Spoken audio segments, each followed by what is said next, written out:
আমি পুরো রেডি হয়ে গেছি, দেখতেই পাচ্ছ। কেমন লাগছে তোমরা কমেন্ট করে জানিও। আর এখানে আমার হেয়ারটা শুধু সেট করা বাকি আছে। হেয়ারটা সেট করার পর একটু মাস্কারা লাগিয়ে নেব, তারপরেই আমি রেডি।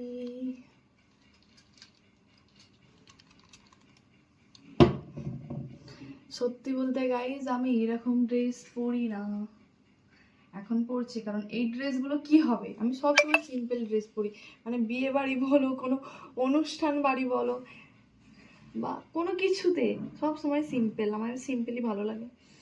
আমি এরকম ড্রেস খুব একটা পরি না, কিন্তু এই ড্রেসগুলো কি হবে বলো, তাই ভাবলাম যে আজ পরি না, আজ পরি, আজকে পরে একটু শখটা মিটিয়ে নিই।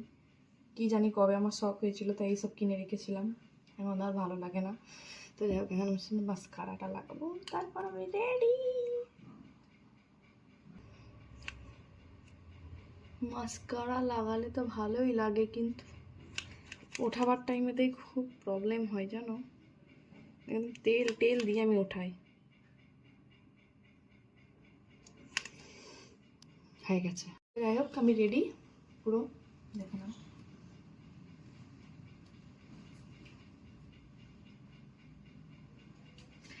কেমন লাগছে তোমরা কমেন্ট করে জানিও। তোমরা এখন অনেকে হয়তো বলবে যে বাবা কত ন্যাকামো করে, কিন্তু এটা ন্যাকামো নয়, আমি রিয়েলিটিতেই এরকম। যারা যেটা ভাববে ভাবুক, আই ডোন্ট কেয়ার।